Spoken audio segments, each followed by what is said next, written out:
The rescue of Jessica Buchanan. Let's react. Tonight, for the first time, we have the story of the rescue of Jessica Buchanan. It is the tale of a secret mission by SEAL Team 6 that few people have heard about until now. On a January night in 2012, members of SEAL Team 6 jumped from a plane into the skies of Somalia. Jessica Buchanan was being held hostage. Listen, SEAL Team 6, they are some kind of special ops group. This group, SEAL Team 6, they are some kind of special ops or something like that? Let me know in comment section, please. And the SEALs were descending just in time. Buchanan was a humanitarian aid worker who had come to help children in one of the most dangerous places on earth. Hers was an ordeal that ended in a flash of violence, but had begun 93 days earlier when her car was stopped by bandits in a place she calls hell. Somalia is no joke. I remember I watched movie Black Hawk Down when America carried out operation in Somalia to eliminate one of the enemy generals or something like that. It was a great movie. I enjoyed it, and it was also based on real events. We stopped very abruptly, like so abruptly that I felt like everybody just fall forward. And then I start hearing all of this pounding on the windows and the windshield and all this shouting in Somali. And there's a man standing there screaming, and he has an AK-47 and he's shouting and he's pointing it at us. And then he climbs into the car next to me and he points an AK in my face. And they're hyped up like they're on speed.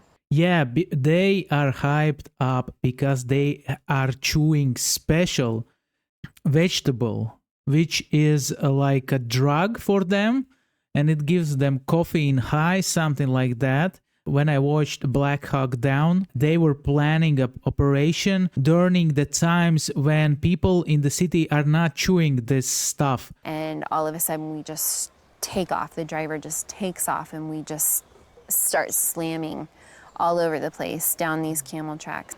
What did you think they were going to do? I figured they were going to rape me. Yeah, if you're a lady and you're in this kind of situation, this is first thing what you think, because you're defenseless. They can do whatever they want to do with you. And then kill me. And I just keep thinking, this can't be the end. This can't be the end of my life.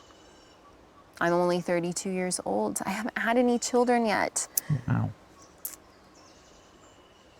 I didn't get to say goodbye to Eric. I didn't get to say goodbye to my dad. Like, this can't be the end. Jessica Buchanan was facing the end at the end of the earth. Somalia, on the farthest tip of Africa, is war-torn and lawless. This is essentially no man's land. Militias battle over an unforgiving land, as we saw while covering a famine there in 2011. It was the same year that Buchanan was with a Danish charity teaching children how to avoid landmines. On October 25th, her car was hijacked. I can tell you one thing for sure. She went for a high-risk mission. I mean, going to a country that is lawless, that is ruled by bandits, it's really risky. It's super risky. This woman loves to take these kind of risks, and she almost paid for that. The driver is driving like just a madman. We're bouncing all over the place. My head keeps hitting the window. It keeps hitting the roof. I'm holding on to the side, the handle on the Land Cruiser, just trying to keep myself steady. What happened next? It gets dark and we've changed vehicles a couple of times. More people have come, they're screaming.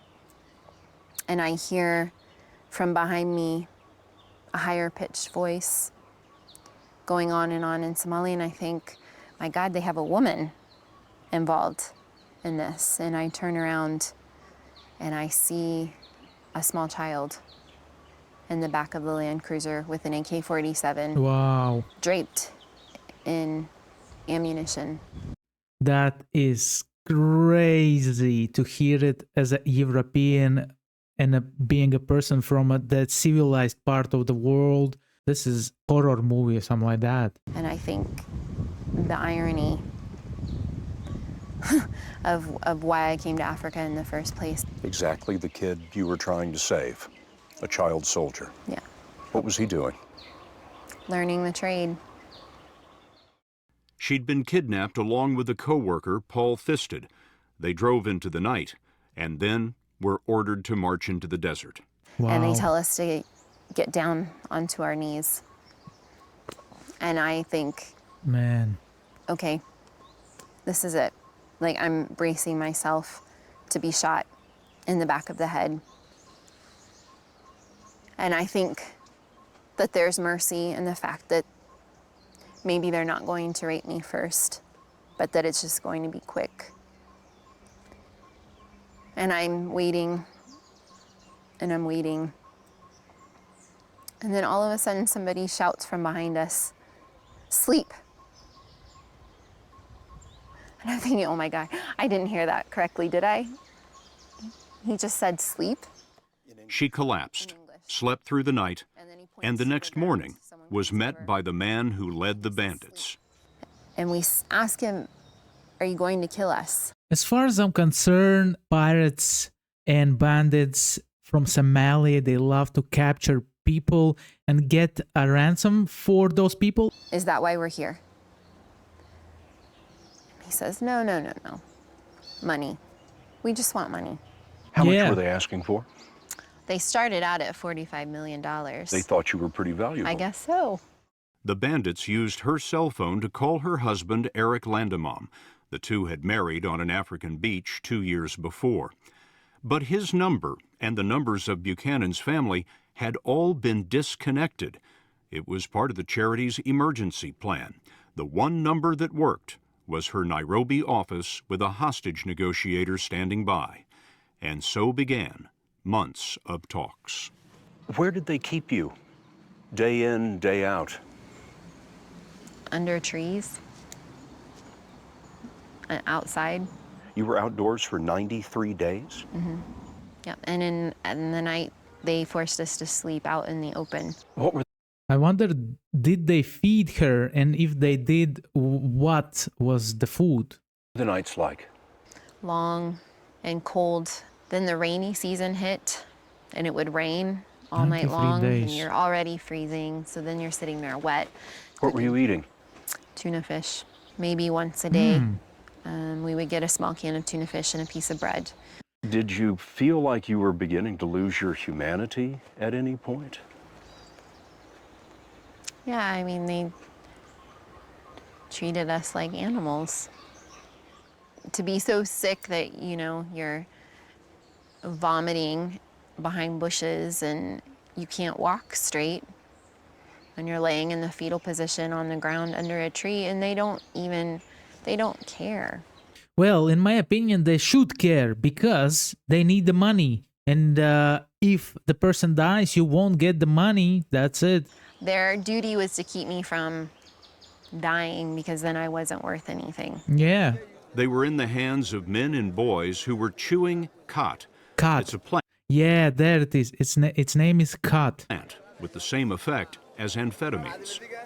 They were so hyped up on speed. It was like drinking pot after pot of coffee, and then the crash would come, and then it brought a lot of belligerence and a lot of anger and a lot of temper.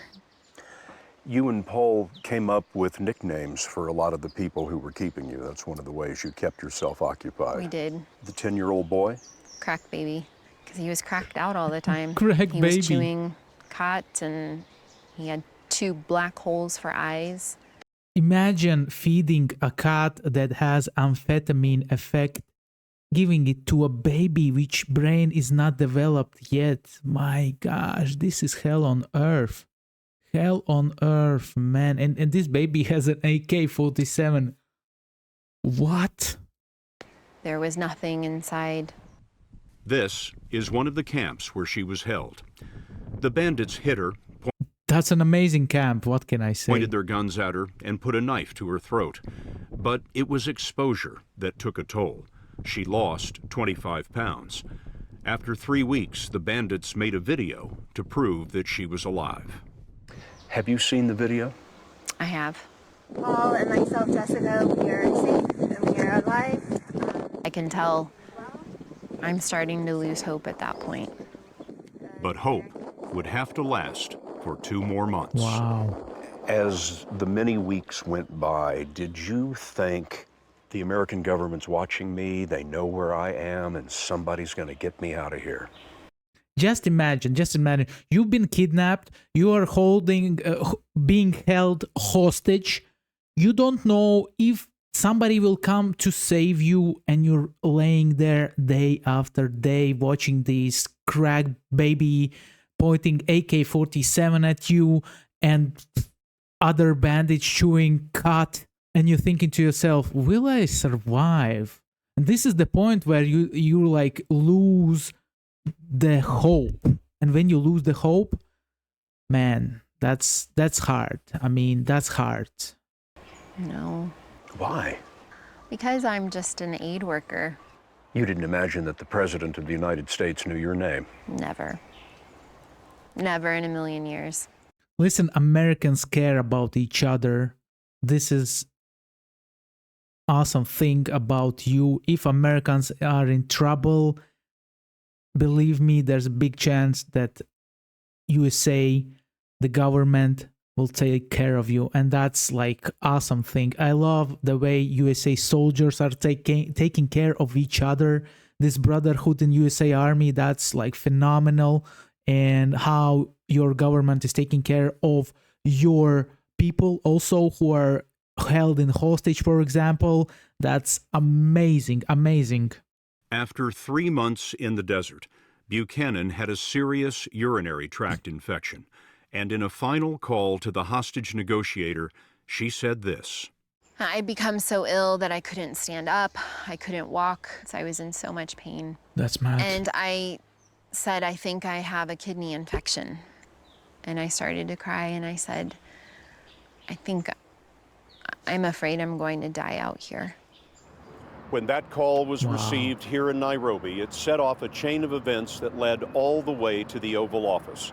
The FBI and the military consulted doctors who said that if Jessica had a kidney infection, she might have just 2 weeks to live. Imagine like your citizen has been kidnapped and the case, nobody knows her. Literally, she's not a famous person. And the case goes up to Oval Cabinet, to FBA.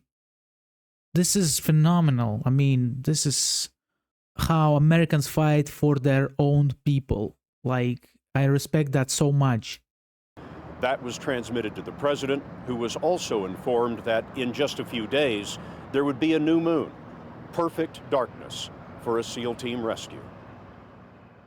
Jessica Buchanan had chosen a star in the Somali sky to represent her mother, who had passed away a year before.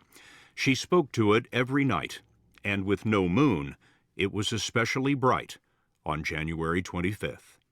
What did you say that night? Please tell God that I need some help. We need to get out of here. You couldn't have known that that prayer would be answered that night. I had no idea.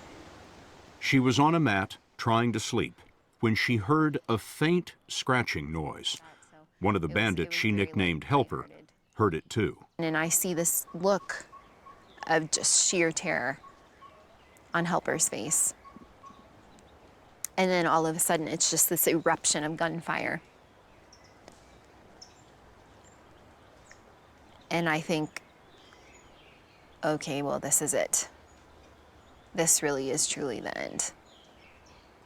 Just imagine going through these thoughts again and again. You have no hope.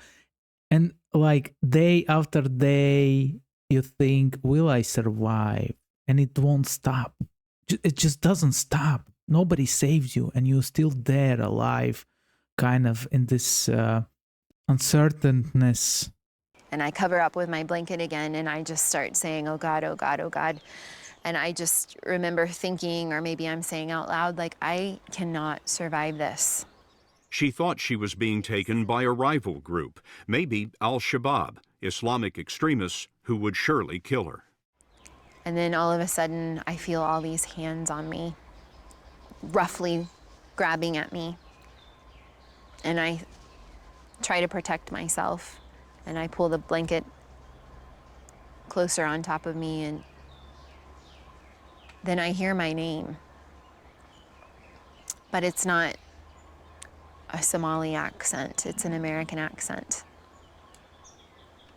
Man. And I can't compute, like I can't understand that somebody with an American accent knows my name. And they say, Jessica, we're with the American military. How they were able to get there, I mean, and save her, because a lot of times bandits used to kill their hostages when the saviors are moving in. We're here to take you home. That's And you're amazing, safe. man. Oh, man. This is cool. And I pull the blanket down from my face, and all I see is black masks, black sky, and all I can say over and over is, you're American. You're American. I don't understand. You're Americans. Thinking, how did you get here? And I'm still alive. And they ask me where my shoes are, and I don't know. And one of them picks me up and starts running. He runs for several minutes and puts me down on the ground. And then they identify themselves, and that they knew I was very sick. And they have medicine. That's They crazy. have water, they have food, and they've come to take me home. That's amazing. I mean, this gives me chills. Literally, this gives me chills. Wow, let's go. Let's go, USA. Let's go, USA. Wow, what a savior. That's amazing. I'm really curious how the SEAL Team 6 carried out this operation. At one point, I think they thought they heard something, or I don't know.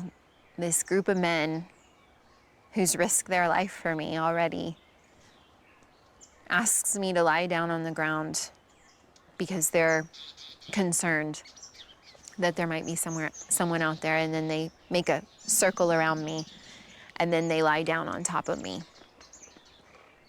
to protect me.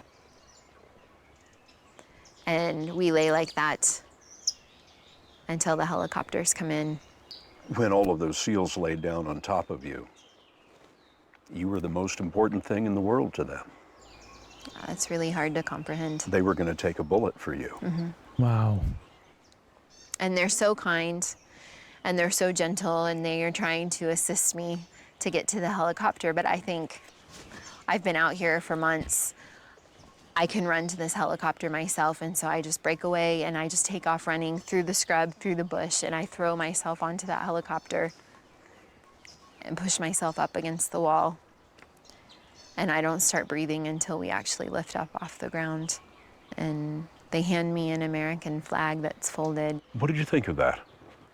That's crazy. They handle her American flag. How patriotic is that? I mean, how badass is that? This is amazing. This is amazing. Man, this is really amazing. I just started to cry. At that This point is in time, super. I have never in my life been so proud and so very happy to be an American. The SEALs left on other helicopters. She didn't see their faces, didn't hear their names. They appeared, and they were gone. The only thing left in the camp were 9 dead bandits. I'm curious, did they save the other guy? There was no word about her colleague who was also kidnapped. Mr. Speaker! It all ended just hours before the State of the Union address. As the president walked in, he had a secret with Defense Secretary Leon Panetta that almost no one understood until later. Good job tonight. Good job tonight. After the speech, President Obama called Buchanan's father.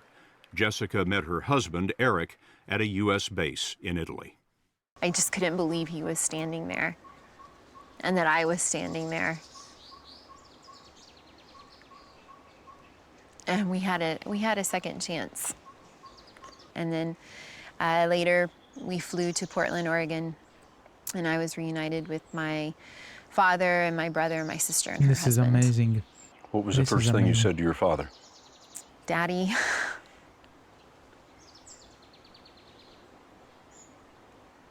And I'm so sorry that you had to go through this.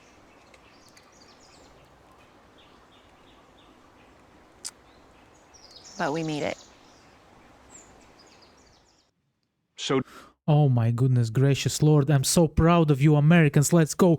Man, this is amazing story, man. The amazing story. I'm so hyped up about this story. I mean, I have like literally goosebumps around my body, man. Come on, man. Team 6, man. The real heroes, man. Rescue their own fellow American like that. This is like, let's go, motherfucker.